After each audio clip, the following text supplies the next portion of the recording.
Okay, you just let us know to begin.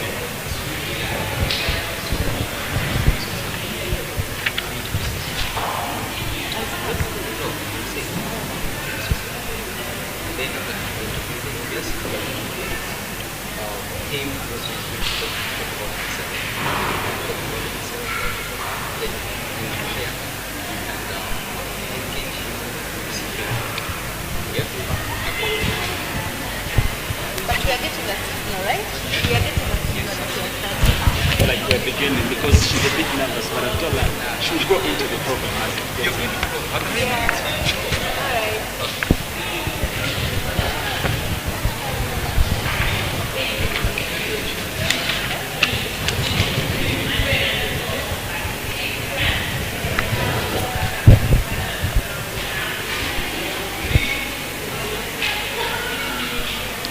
Good afternoon, our dear viewers. You're welcome to the Q&A session presented to you by the KCC Health Department. And by name's Dr. Charity Asaba, and with me I'm hosting Dr. Cyrus Kaziwe, a pediatrician, and I'm going to request him to say hello to the viewers. Good afternoon, our dear viewers and listeners. It's really a pleasure to be here today to share the little that we have with you. And I hope that we get to enjoy the session and also get to learn one or two things from it. Thank you, Doctor. So basically, we've all gotten to know about COVID. It has been part of us since the past 2 years, and it has affected each and every one of us in various ways. However, we've all had different information. Some have gotten information from the internet, some have gotten information from the hearsays, and we are here to clarify some of the few things about COVID.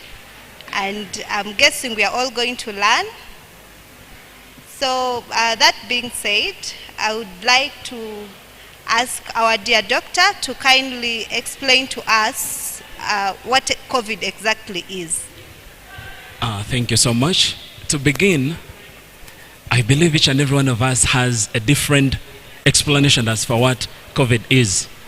We've read it on the internet, we've read it on newspapers, we've even had people explain, we've had doctors explain, but in simple terms, it's a disease. If I try to explain it in a simple layman's language, it's a disease or a virus that actually affects the human body.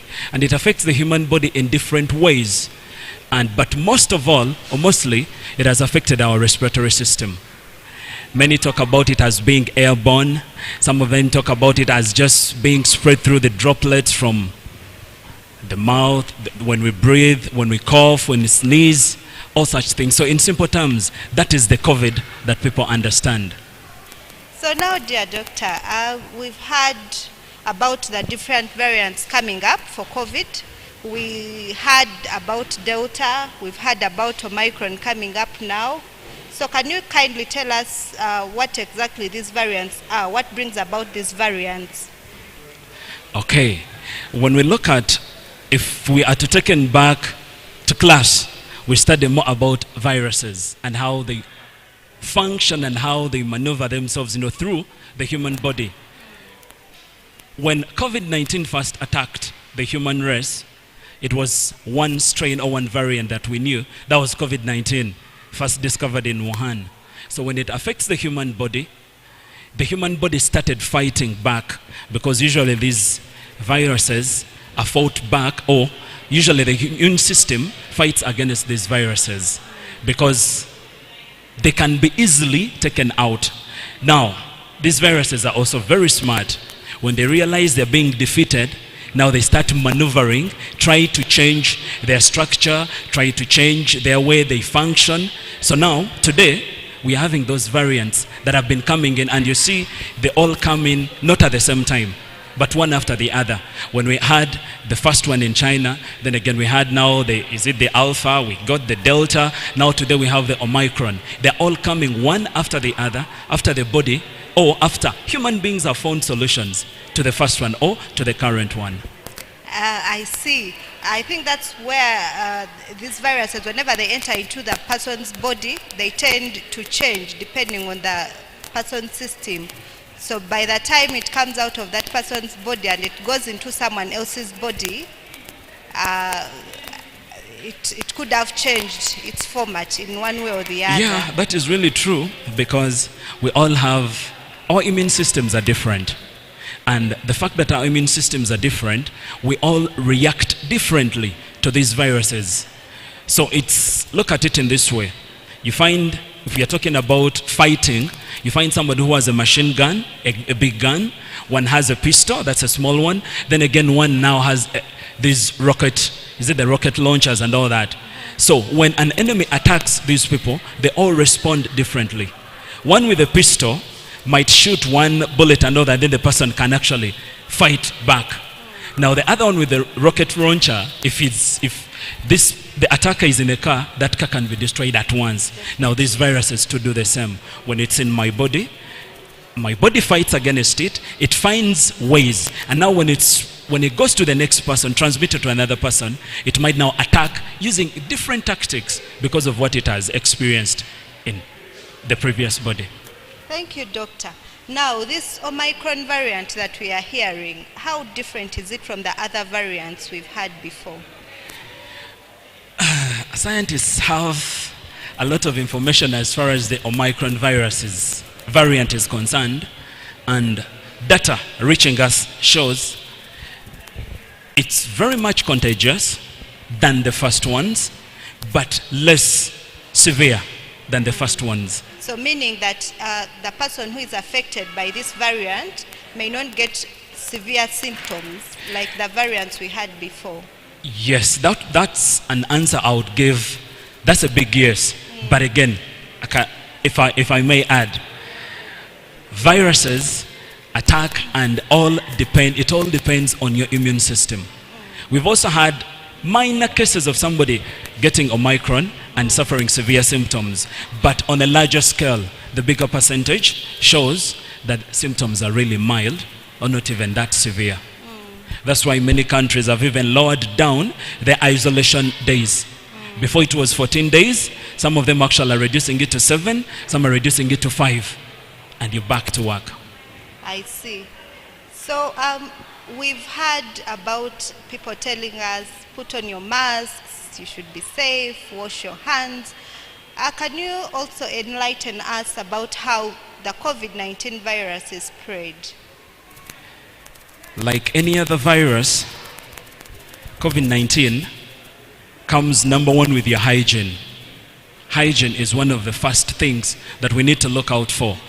I remember when the president started addressing the nation, he emphasized washing hands. That is number one, hygiene. Because viruses are found, if I touch somewhere, I just leave my viruses there. Somebody comes, touches, then he touches in what the term that was used more often, that was soft parts. Touches the eyes, touches the nose, touches the mouth. So the virus is spread through that. So number one, how can we avoid it? How can we safeguard ourselves through it? If we wash our hands, and washing our hands not with just water. We're encouraged to use soap. We're encouraged to use these sanitizers. Most of these sanitizers are 80 to 90% alcohol. So they are really strong that they can kill these viruses on our hands. We've been asked to wear masks. And these masks are different. We have those different masks that are worn by the doctors, and those, the N95s, the NK, the K95s, those are now worn by these doctors because they're working in highly infected areas. But then you find also people wearing these simple 3-layered surgical masks. Those also can be worn by people if you're not in really that a highly infected area. Then also people can wear these cloth masks. If you're at home, you're in a place where you've heard of COVID, but you've not even seen anybody suffer COVID, so you're not really at a high risk. You can actually go on and wear those cloth masks. Okay, thank you, Doctor. Now, I know you are a pediatrician in specialty, And I'm going to ask you something about COVID related in children. We have parents out there and they keep wondering, does this COVID-19 really affect children? Do they get sick because of the virus? Okay, thank you. Just adding on what we're talking about, how to prevent, I forgot talking about crowds. Social distancing. Social distancing is also one thing that we tend to forget. Very now, important. Social distancing brings me to your question. Kids. From the start, we had this thought that actually kids are not affected by COVID-19 because we saw mostly cases of adults in hospitals. But the reality is kids get affected. And it's not only with this current variant, but even with the first variant from the first lockdown.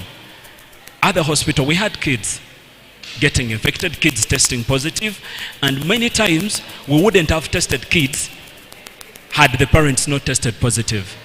So kids really exhibited mild symptoms. So we only tested them because parents were having it, and we found that kids had it. But their symptoms were actually mild.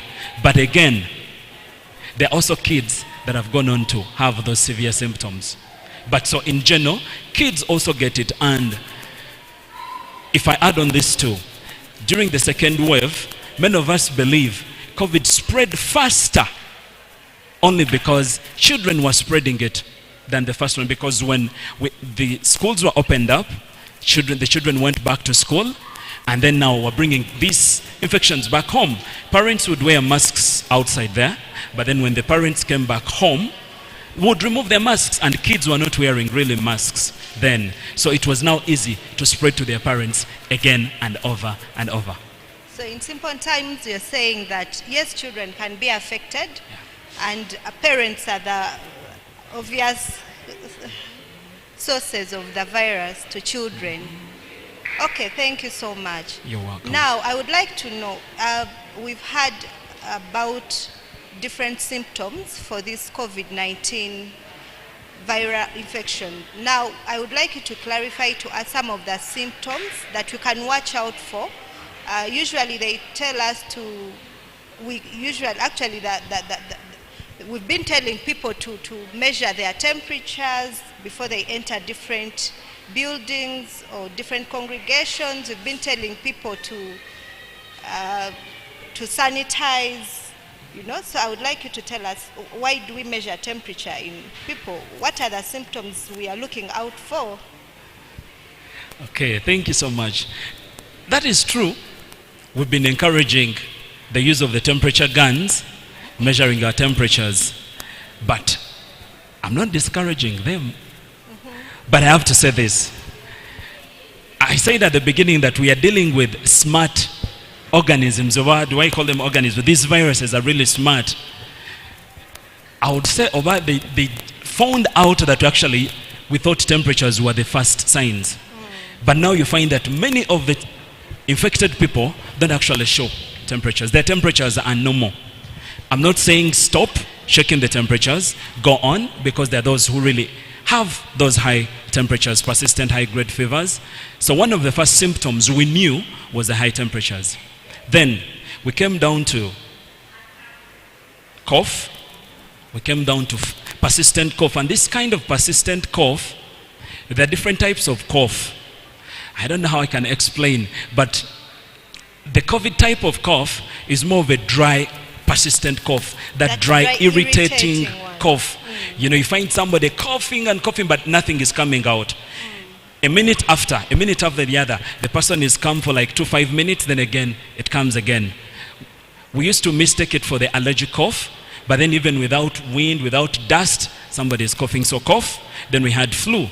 Now we have severe headache. Many people complain of headache, and it used to be a normal thing, but now it's one of the symptoms of COVID. Then we also have general body weakness. Somebody feeling like fatigued. Usually, many people have had COVID and even ended up going home and sleep, thinking it's just the normal fatigue. But one of the symptoms is general body weakness, general body pains, which we can also call fatigue. Then the other one is chest pain. With cough, we also end up having chest pain. Then I've seen also people with symptoms of oversweating at night. Then one of the other symptoms that is not so common is the GI, the gastrointestinal symptom. That is loose stool, diarrhea. Many people actually don't consider it as one, but when you go down and read, it's one of the other symptoms. And recently, we've been having kids actually having now these symptoms. Temperature, vomiting, diarrhea, persistent temperatures. And when you test for COVID, that is COVID positive. And there are very many symptoms. One thing I would maybe add on, almost COVID has symptoms of every disease. In fact, someone can present with symptoms of malaria, like they say, but on testing COVID, the person is positive for COVID. So all we encourage is, when you have this listed symptoms or you feel you're not really okay, just go to the hospital. Do that test. And the COVID test is for your own good. You do it. If it's negative, the better. If it's positive, still that does not mean the end. Thank you. And maybe to add on that, the symptoms in children are actually similar to the symptoms in adults. The difference is almost zero. Because even adults can present with diarrhea, they present with fevers, they present with body weakness, the fatigue-ish feeling, and only to test COVID and it turns out positive. So anyone feeling unwell, it is important that you go and test for COVID. You rule it out, definitely as you're ruling out the other possible causes of the similar symptoms. And maybe to add a little, the stigma that was created at the beginning of this COVID new normal, as of now, it's no longer there. Getting COVID is a normal thing now. So if you feel like you have those symptoms, please go to the hospital. Test. I remember somebody telling me, I don't want to go to the hospital because they're going to arrest me from there and isolate me or take me to quarantine, take me to, Nambole and all that. No, such things no longer exist anymore. When you come to the hospital, we test you. If you really need to be admitted, we also tend to advise you. And if you have mild symptoms, we just prescribe the medication for you, advise you to go home, self-isolate, or even test your family members, test those you stay with to avoid reinfection. And then you'll be treated. So please don't be afraid, don't be scared to come to the hospitals. And in fact, talking about isolation, self-isolation, because these days we have two kinds of isolation we consider. One being the hospital isolation in patients who are severely ill and they need to be admitted. But then also there is the self-isolation from home. Even if you've not been admitted, we usually encourage you to go back home and you self-isolate. If you work in a public area, it's important that you stay away from work for at least that period when you're unwell. But then also at home. Now the challenge is, doctor, most of us have families. You stay at home with a family of 5 members. Now I would like you to help us also explain, how can I protect my family members from getting sick? Is it even possible to do so? It's actually very much possible. You can protect your family members, but now when it comes to isolating at home, social distance becomes the major point at play. Now, in our settings, if you are in a house, some of us have a 2-bedroom house with just a living room and 2 bedrooms. Now, how are you going to share? Put the kids in 1 bedroom and their mother or their father? So that becomes a challenge. But if you are in a place where you have an extra room where you can be, you can actually isolate. And how can you do that? If it's impossible for you to separate from them, then just wear a mask. Wear a mask and avoid touching everywhere. Let's say you're going to drink water. Get somebody to get you a glass of water. Not you going to the fridge, open the fridge for yourself, look for the bottle, look for the cups. No, now you'll be spreading the virus everywhere. But you can be extremely careful. Just put on your mask and now be reserved on what you touch. Or if you touch anything, first sanitize, touch the cup, first sanitize, touch the plates. So in that way, you can live with people and yet you're still infected. Now, people with big homes, many of them now been advised, just get a room for yourself. I've had many share their testimonies. No, when he or she got infected, we allowed him or her to use the guest wing, and we stayed this other side. We cooked food, we would take the food for him or her, and stayed that side until when he tested negative. So that can happen. But if that space is not there, let's do what I have advised, that put on your mask wherever you are with people around you. Have your mask on. Now, when it comes to the married, that one becomes tricky. Now, unless you're going out to separate beds, separate rooms. Other than that, your partner is going to get it, or your wife or your husband. But again, let me also add this. If at all they get it, because I've also had a situation where a patient tells me, I have no option. There is no way I can do all those things. So, doctor just prescribed medicine for both of us and we take medicine. And now it becomes a challenge, prescribing medicine for somebody who is not yet sick. Then we just advise on how to boost your immune system and advise the spouse to try as much as they can to social distance and wear their masks. So basically, it's a bit complex, but it's doable. So as long as if you've been able to social distance at home, you can do it. If you're able to put on the mask, please Put it do. on. Especially if you're with your family The members, little your ones loved mostly. ones. Yes. Thank you so much. Now, You're you welcome. said COVID can affect children, and that Yeah. takes me back. Okay. Is it that every child is affected the same way, or are there any special group of children who can severely be affected by COVID? Should us parents worry? How do I answer this? These children have the same bodies that we, the adults, have. So let's not forget that. Now, it's the same protocol or the same procedure that works with adults, something works with the kids. Now, every child is at risk of getting COVID if exposed. But there are those that are more affected if at all they're exposed to COVID. Now, we have kids that follow in categories. We usually use the word those with other comorbidities. A kid now who is asthmatic, an asthmatic child, if an asthmatic child gets COVID, he's badly affected than a child who is normal, who has no asthma, who is not asthmatic. Now, and the child who is a sickle cells, kids with sickle cells, if they get COVID, they can actually be badly affected. Kids that are immune with a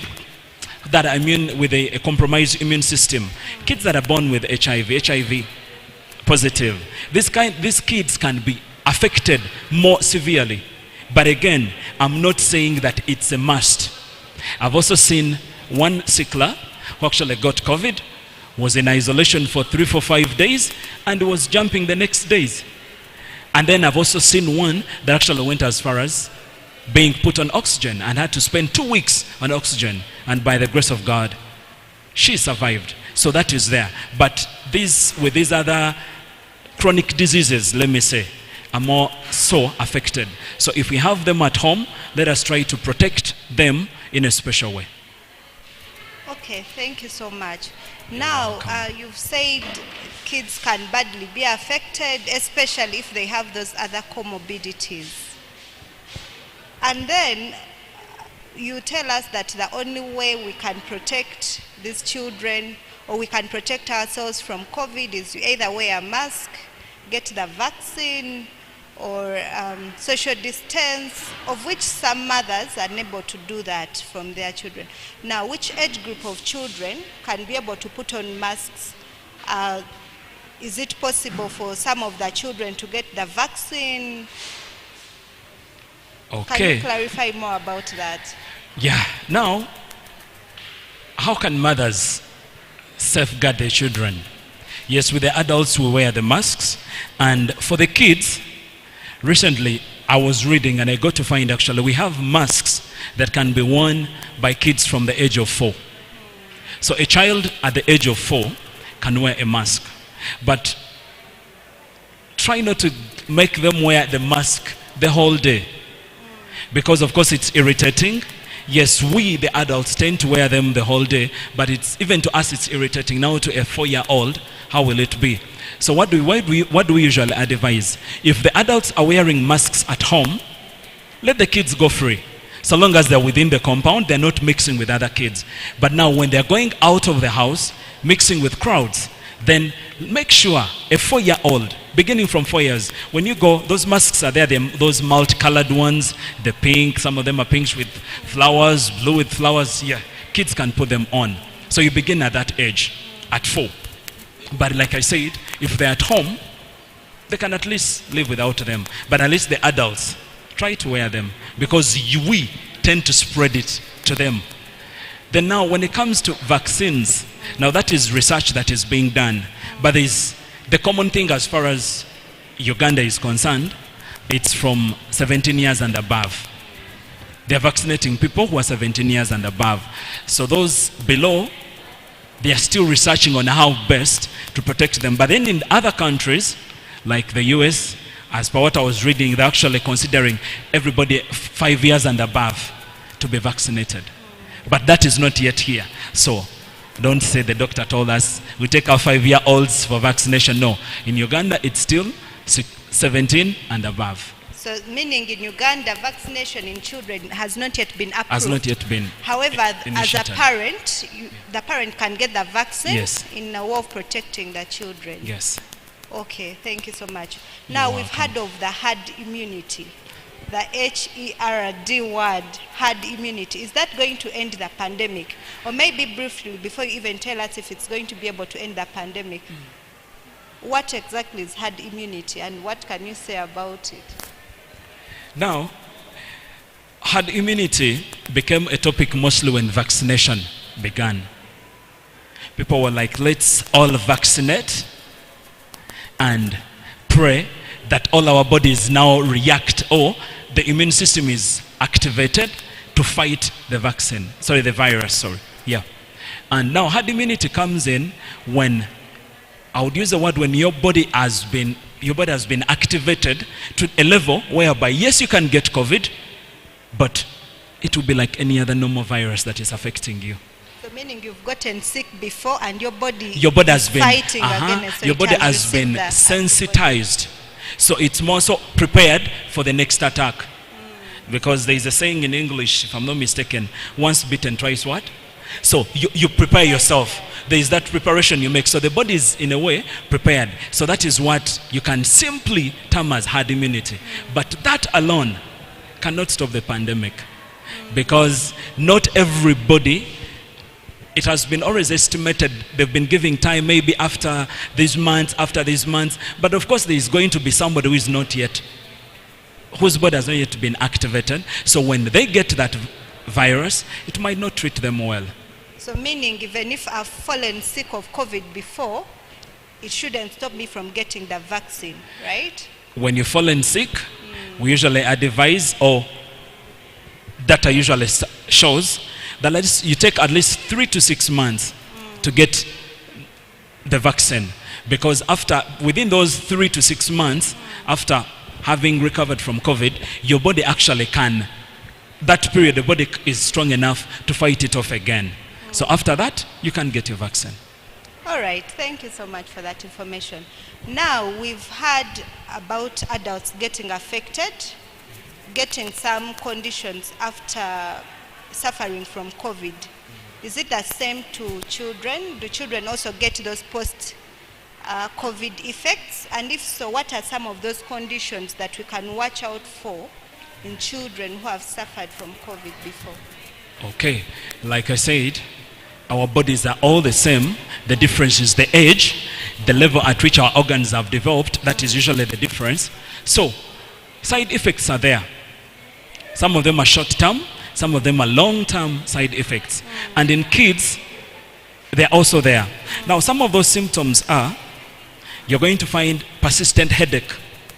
Somebody who has recovered from COVID, or a child that has recovered from COVID, that goes on for months, still complaining, "Mommy, Daddy, I feel headache. You give them paracetamol, you give them all these painkillers, but then after a short period of time, headache is back. So that's one of the side effects. Then also difficulties in breathing.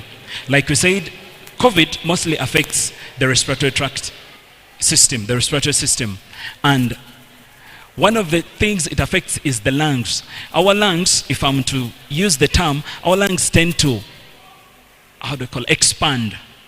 expand and then become hard. There are very many changes that happen to the lungs. Now, one of the symptoms, our lungs are meant to be spongy, soft. You breathe in, out, they contract, they expand, for you to breathe in. Now, when COVID affects most of these people, their lungs become more like hard, in simple terms. So breathing becomes a problem. Somebody breathes and it feels as though there is a brick in their chest. So that's one of the symptoms. Then again, chest pain, persistent, is one of them. Some of them end up getting heart complications. COVID has been known to be a virus that has affected almost every organ of the body. And one way it has affected the heart is there is a disease called myocarditis. That is myo being the muscles, and then the carditis, that is now the infection of the heart muscles. Some of those muscles are severely affected, and then this is when you start feeling, somebody complains of my heart pains. I feel heart pain, over and over, on and over again. So when you hear such symptoms, it's advisable you go see a doctor. Do a scan, do these examinations, at least know, because what is inside, it's hard. The other part is behavior changes, trauma. Some kids, if you've got a chance to see a kid that has been put on oxygen or has been put in isolation because of COVID, one thing they've suffered is that they are depressed, there is anxiety in them, they are psychologically tortured. And now when these kids heal, they actually get on to suffer those side effects. So many parents are encouraged. If you had a family where kids have been affected by COVID, try to look out for these symptoms. Some of them are that state of isolation causes depression, causes anxiety, and some of them even start having these hallucinations just as side effects of COVID. So there are very many just to mention a few. Yeah. And I think also that reminds me about the nerve damage. Yeah. If their central nervous system has been affected, the brain is affected. It tends to delay their development. Yeah. They tend to slow down a bit. That is really true. So we should look out for such symptoms in kids that have been affected. Mostly those that went as far as being hospitalized, those that went as far as being on ventilators. Yes. These with the mild coughs and flu rarely get such complicated side effects. All right. Yes. Now, I've also heard about people saying, when you have a contact who has been suffering from COVID, they've tested them positive, you should as well use the essential oils, the supplements, you take as much zinc as you can, are they also effective? Do they prevent someone from getting the vaccine? Is it from getting the virus? The truth is, you can eat all of them and you still get the virus. The only way to prevent, as we began, was majorly hygiene, social distance. So put on a mask, sanitize, avoid crowded places. That is the only way you can. Then the other way you can actually avoid, or this is a way we say you can fight the virus. It's when now you eat things that boost your immune system. Because when the virus gets you, we've had cases of people testing positive accidentally. How do they test accidentally? You find a family of 5 people. One person exhibits all these symptoms, brought to the hospital, tests positive. Then you ask, is there anybody else at home with any symptoms? And they're like, nobody at home, everybody's fine. Now when you go do a routine test, you find people with positive tests, but without any symptom. Now such people tell a story of their immune system being strong. So the only other way you can also fight COVID is you eating well, eating foods that boost your immune system, being able to rest enough, drinking enough, hydrating yourself, so that when this virus comes, it will be like any other cough and flu. that won't need you to be hospitalized, won't need you to be put on ventilators and all that. Okay, so meaning I don't need the vitamin C's, I don't need the zinc. As long as I keep eating well, I keep being active, I can as well. Actually, supplements are not bad.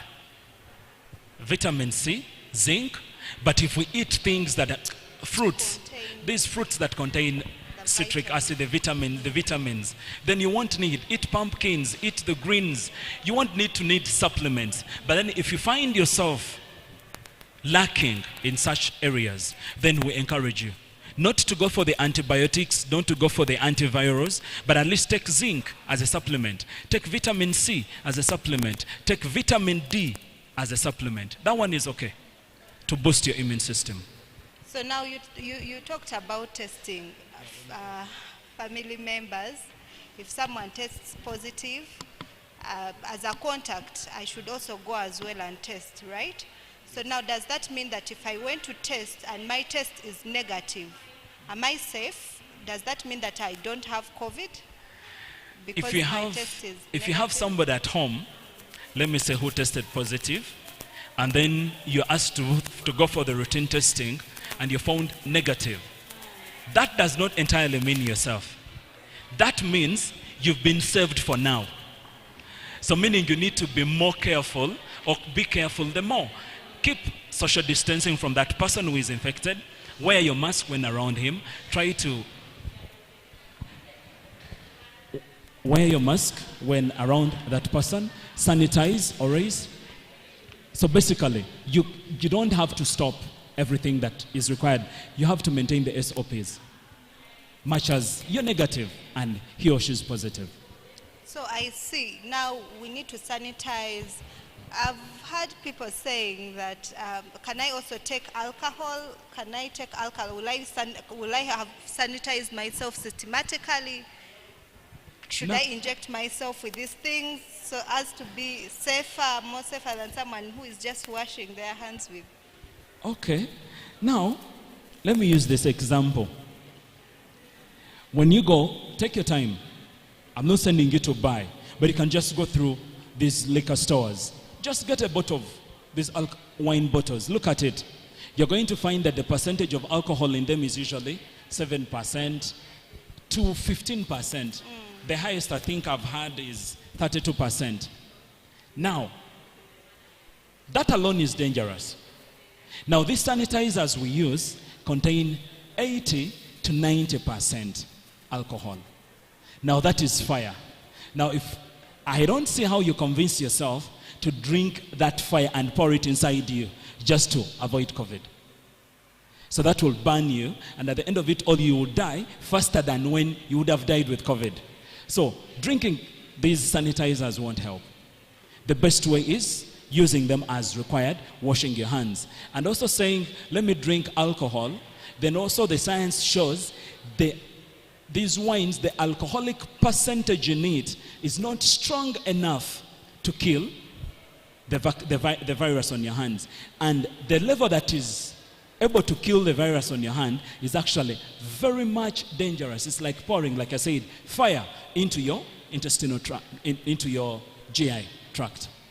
So in other words, the sanitizers, if taken as a format of drinking, they tend to injure our bodies rather than saving us from the COVID. Actually, like I said, it will kill you faster than when you'd have been infected by COVID. That can kill you within a day. But then people have got COVID and then got healed and recovered very well. So let's just use them where required. Hands, let's wash our hands. Let's sanitize our hands. Sanitize like dusting. Sanitize the places where you're going to sit. You're using a computer that somebody else has used. Just clean it. Get a piece of cloth. Spray the alcohol or the sanitizer on it. Just clean it on top. Then use it. Doorknobs. These telephones on the wall, those wall telephones, or the table, all that. So we just need to sanitize, but not ingesting the sanitizers. And in fact, talking about alcohol, alcohol tends to lower our immune system. And what we want is everyone to have a good immune system. So if you take in the alcohol, your immune system goes down, you put yourself at a more...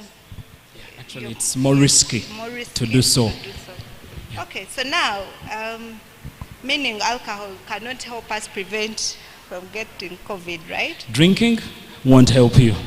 Okay, now about clothes. We've moved out, you've gotten in touch of people. Yes, I've sanitized my hands, I've tried to be careful, I've put on my mask. However, how can I protect the people at home via the clothes I put on? How should I be able to disinfect these clothes? Do I even need to disinfect them, or it doesn't matter as long as I've sanitized my hands, I've put on my mask? Now, that is a question that was frequently, that was a question that was frequently asked at the beginning of the first lockdown or the beginning of the outbreak. And we were then advised, mostly we now the doctors, we work in areas or we work in places where it's actually high risk areas. And what we were always advised, the moment you leave the hospital, you get home, it was always advised that you go straight to the bathroom. Remove all the clothes you've been wearing before you get in contact with anybody else at home. If shoes, leave them outside the door. Don't enter with shoes in the house. Then remove your clothes, soak them, and take a shower. Then now you can mix with other people. Now today, when you look at somebody who is not working in the hospital, somebody who is not working in a highly infected area, you might not need to do all this. But, like I said, hygiene, number one. If I've worn I've dressed like I'm dressed today, when I get home, let me just go straight to the bathroom, remove these clothes, put them in the bucket or basket, whatever, where we put them. If it's possible, soak them there and then. Let them soak them, leave them in water. Change, and then now mix with people. But many of the times, many of us go, the moment you go home, you enter the house, you just rush straight to the couch. With all the clothes you've been wearing, you've been passing in an environment where some people, how do I call it,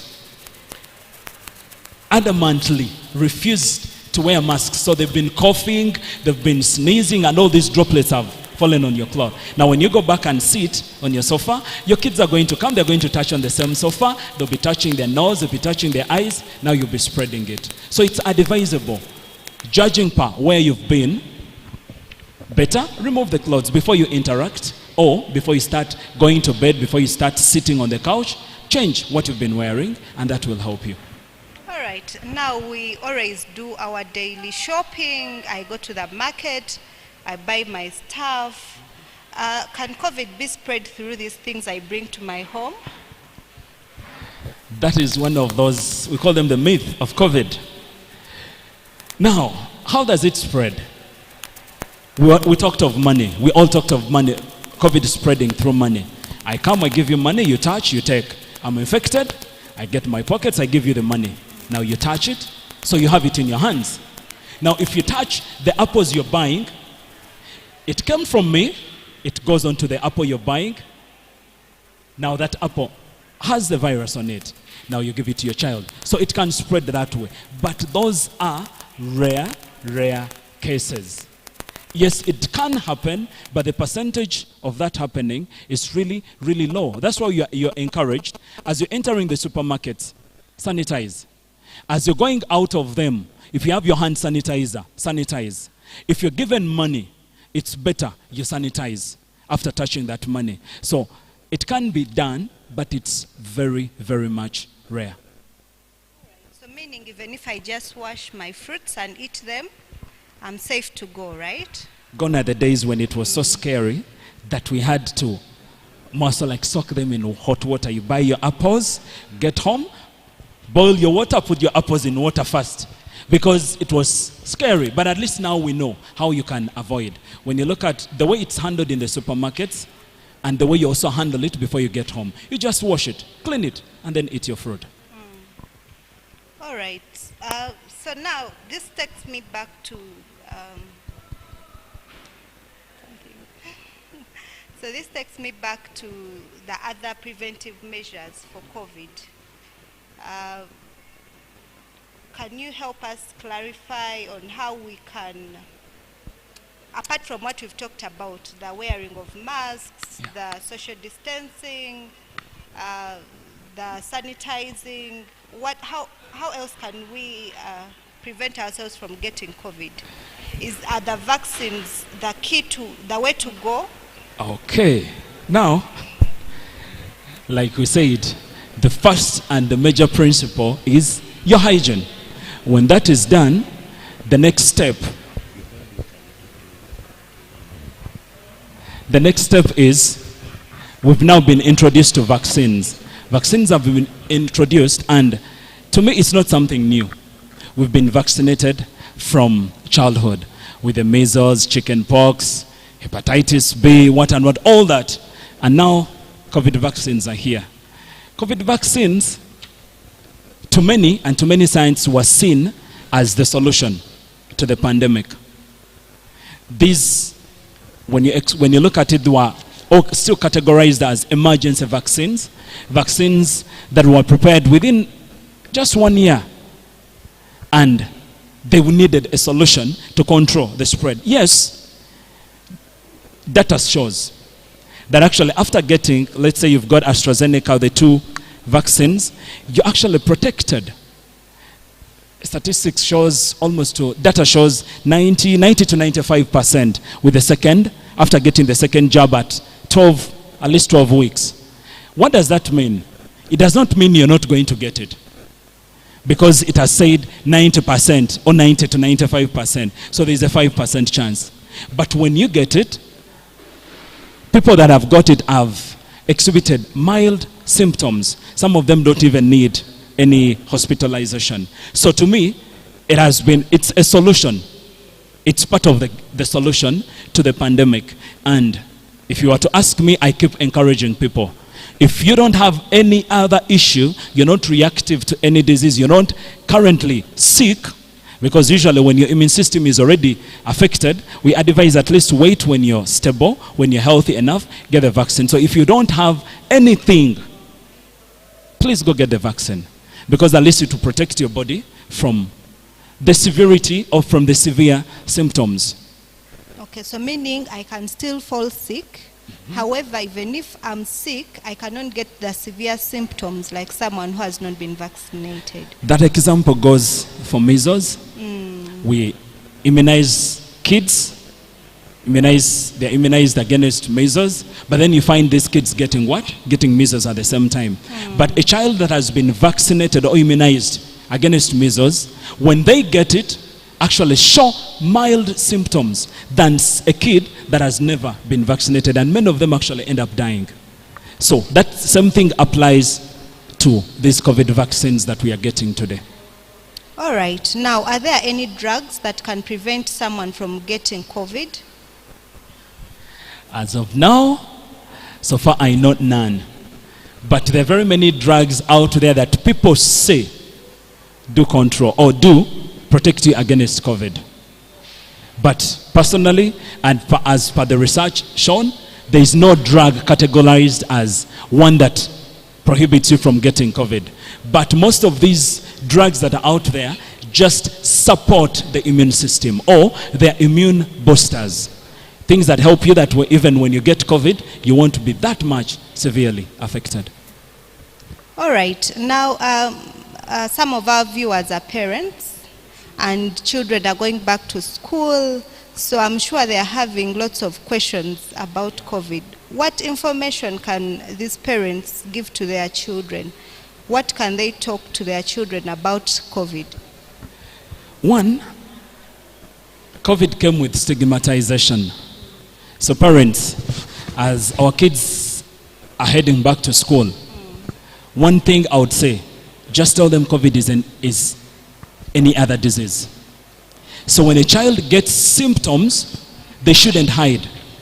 Many kids, because they know COVID is COVID, so they know that once I come out and say, I have these symptoms,